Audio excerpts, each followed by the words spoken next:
We understand that, then we look at universities and schools, government-financed institutions of education, and see the kind of students and the kind of education that's being turned out by these government-financed schools.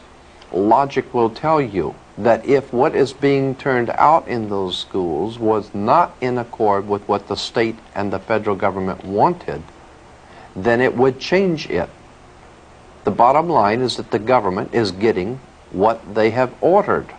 They're getting what they have paid for. They do not want your children to be educated.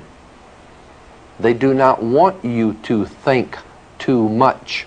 That is why our country and our world has become so proliferated with entertainments, mass media, game shows, television shows, amusement parks, drugs, alcohol, and every kind of entertainment to keep the human mind entertained so that you don't get in the way of important people by doing too much thinking. You had better wake up and understand that there are people who are guiding your life and you don't even know it.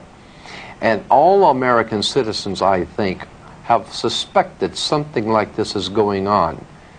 But we're all too busy trying to stay alive and live our lives. And after all, what can one person do about it? One person can do nothing. But a nation educated can do much.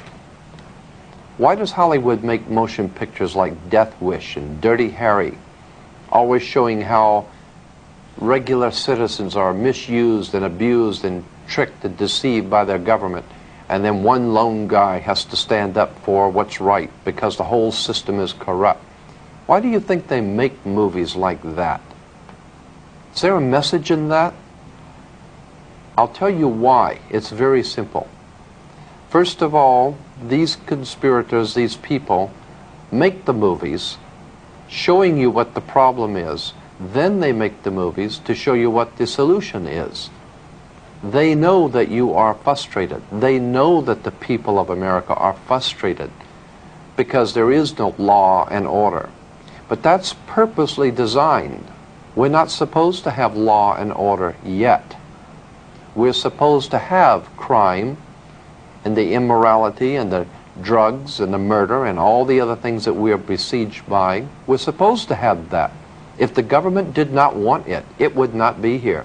Believe me. This is the most powerful government the world has ever known. They had the ability to get a hold on Adolf Hitler 50 years ago. He had a standing army, the greatest navy, air force, military, secret underworld organizations operating throughout the world. But this government got a hold on Adolf Hitler because it chose to and it wanted to. And if you do not pay your income taxes, they will find you if you go to the Amazon jungle, and they will make an example of you. They will find you and they will deal with you, and you know it. But for some reason they're unable to get a handle on drugs and the crime in the streets for some reason. There is a reason, and that's what we want to talk about. There is a method to the madness. You might also want to ask yourself why it is back in the early 70s, while no one was looking, NATO, the North American Atlantic Treaty Organization, changed its fatigue colors from the dark greens and dark browns, the fatigue colors or the camouflage colors, to light tan. Throughout the Western world, the colors were changed for the military from dark greens to light tan. Why? Because this government, along with its NATO allies, realized that there would be a war in an area where they would need camouflage, which would be light tan. So quietly, they changed that. They changed the color, and you didn't know anything about it. You want to ask yourself, too, where did Adolf Hitler and the communist government today get their money? Who financed Stalin?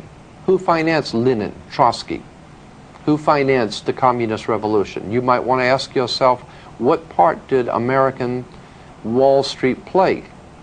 The international bankers in New York, in Switzerland, in London, what part do they play in financing people like Hitler, like the communist movement, and God knows what else they're financing throughout the world? Why is it that drugs are brought into this country daily and we're not able to do anything about it? We're not able to do anything about the aliens pouring in across the border. I am here to tell you why. It is very simple. The government gets what it wants. There is a method to the madness, as we said, and we're going to explain that to you. Before we get into the older European history of Freemasonry, let's look at our own backyard. Is this a scene from Mississippi burning, or is this a picture of 1930s Ku Klux Klan meeting? Who are the men hiding behind the hoods, and why do they venerate the owl? Simple, the owl symbolizes wisdom because it sees things in the dark. No, this is not the Ku Klux Klan or Mississippi burning. This is your constitutional government burning. Let's remove the hoods and see who came to the party. The last 2 weeks of July of every year, a secret meeting is held in our country in Northern California by the world's most powerful people, bankers, politicians, industrialists, entertainment luminaries, all overworld figures. This group, directly connected with the European ruling elites, is commonly known as the Bohemian Society. Our now famous Council of Foreign Relations, the government behind the American government, is represented here, along with members of the Bilderberger Group of Europe. A meeting held once a year to decide a worldwide scale, your future, a shining example of true democracy carried on in the dark. Obviously here, your vote doesn't count. Appropriately, the owl is chosen as a symbol for this ilk, for it too is at home in the dark. The name Bohemian carries a dictionary definition as, quote, a community of persons who adopt manners, mores, conspicuously different from those expected or approved of by the majority of society and who disregard conventional standards of behavior. No wonder they want no input from you. More specifically American and even darker and equally as insidious is an organization that our own President George Bush belongs to, namely Skull and Bones, rightly understood to be America's secret establishment. The Bohemian Society, Skull and Bones, CIA, DEA, Mafia, and the IRS are just some of the groups that make up the true power behind the throne of America. Like all other kingships, America's power elite hinges on family blood, just as the power structure of the Mafia. To show that the word bloodline is not just a figure of speech, let's take a look at the actual facts. Carefully outlined here are the actual lineages of American presidents and their bloodline connected to European aristocracies of power. Starting from Edward II and III of England, 28 out of our 42 presidents were connected by blood, including President Bush and Vice President Quayle, who are also in fact related to each other. Most of the 14 not connected by blood were connected by fraternal orders used by the bloodlines, with only a few exceptions, notably in disruption, the Kennedys, seeking to disrupt this dynasty of power in America.